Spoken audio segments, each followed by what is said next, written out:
Assalamualaikum warahmatullahi wabarakatuh. Kali ini kita akan membahas soal yang berkaitan dengan masalah turunan fungsi trigonometri. Perhatikan soal yang pertama. Pada kurva Y sama dengan sin X, dibuat garis singgung di titik 2/3 pi, K. Garis ini memotong sumbu X di A dan sumbu Y di B. Maka luas segitiga AOB adalah titik-titik. Pertama kali kita akan menggambar sketsa grafik masalah tersebut. Kurva Y sama dengan sin X kita buat lebih dahulu, yang dibatasi 0 sampai pi. Dengan titik singgungnya P, 2/3 pi, K. Ini kita titik potong di sumbu X di A dan sumbu Y di B. Pertama kali kita harus menentukan koordinat titik singgung P. XP tadi diketahui 2/3 pi, maka Y sama dengan sin X, X-nya kita ganti 2/3 pi, atau sama dengan sin 120. Berarti kita peroleh sin 120 adalah setengah akar 3. Sehingga titik P, koordinat titik P 2/3 pi, setengah akar 3. Langkah yang kedua, kita menentukan gradiennya. Gradien kita peroleh dari turunan pertama. Y tadi adalah sin X, maka Y aksennya adalah cos X. X-nya kita ganti cos 2/3 pi. Sehingga gradiennya kita peroleh min setengah. Yang ketiga, persamaan garis singgung melalui titik P dan gradien min setengah. Dengan menggunakan rumus persamaan garis singgung, kita peroleh Y dikurang setengah akar 3 sama dengan min setengah buka kurung X dikurang 2/3 pi. Tadi soal memotong sumbu X di A, maka YA sama dengan 0. Dari persamaan yang kita peroleh, Y-nya kita ubah menjadi 0. Nah, ini seluruh ruas kita bagi min 2. Sehingga diperoleh persamaan akar 3 sama dengan XA dikurang 2/3 pi. Sehingga kita peroleh XA sama dengan akar 3 ditambah 2/3 pi. Jadi koordinat titik A adalah akar 3 ditambah 2/3 pi, 0. Kemudian, jika memotong sumbu Y di B, maka XA sama dengan 0. Maka kurva persamaannya kita ubah X-nya menjadi 0. Sehingga kita peroleh Y-nya sama dengan 1/3 pi ditambah setengah akar 3. Sehingga kita mempunyai titik B itu 0, 1/3 pi ditambah setengah akar 3. Sehingga luas segitiga OOB adalah setengah OA kali OB, atau setengah tinggi dikali alas. OA adalah koordinat A dikurang koordinat O, 0,0. Maka diperoleh, kita masukkan tadi akar 3 tambah 2/3 pi dikali 1/3 pi ditambah setengah akar 3 dibagi 2. Selanjutnya, faktor yang ini kita keluarkan sepertiganya, sehingga buka kurung 2 pi ditambah 3 akar 3. Faktor yang kedua, kita faktorkan. Caranya 1/6-nya kita keluarkan, sehingga ini ada faktor yang sama. Sehingga kita peroleh 1/36 diperoleh dari 3 kali 6 kali 2. 2 pi ditambah 3 akar 3 kita pangkatkan 2. Inilah luas dari segitiga AOB. Soal yang kedua, arus listrik dalam ampere yang mengalir suatu rangkaian penguat sebagai fungsi dari waktu dalam detik diberikan oleh fungsi I 0,10 cos buka kurung 140 pi T ditambah pi per 6. Tegangan pada ujung-ujung sebuah induktor yang memiliki induktansi L Henry diberikan oleh FL sama dengan L kali DI per DT.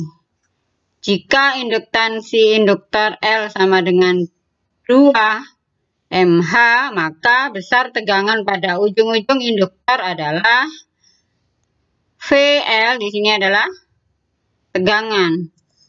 Pertama kali yang kita kerjakan adalah VL sama dengan L kali DI per DT. Jadi DI per DT kita cari dulu. Caranya turunan DI terhadap T. Maka kita peroleh turunan DI per DT. Turunannya adalah seperti ini. Turunan cos adalah min sin. Turunan 140 pi T adalah min 140 pi.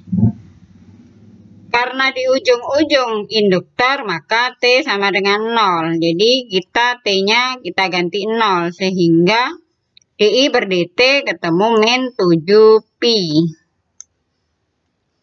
Sekarang karena ditanya tegangan, maka VL sama dengan L kali DI per DT. Sama dengan L-nya diketahui 2. DI per DT diketahui min 7 pi. Sehingga kita memperoleh min 14 pi. Karena di pilihan tidak ada dalam bentuk pi, maka pi kita ubah menjadi 3,14. Sehingga min 43,96. Hal ini mendekati dengan min 44 MV. Jadi besar tegangan pada ujung-ujung induktor adalah 44 MV. Soal yang ketiga, variabel Y dalam cm dan X dalam radian dihubungkan oleh persamaan Y sama dengan 4 cos pangkat 3 X dikurang pi per 6. Dengan X antara 0 sampai pi per 2. Jika X bertambah 0,6 radian per detik, maka laju perubahan Y terhadap waktu ketika X sama dengan pi per 3 adalah. Jadi yang ditanyakan adalah laju perubahan Y terhadap waktu, berarti dy per dt.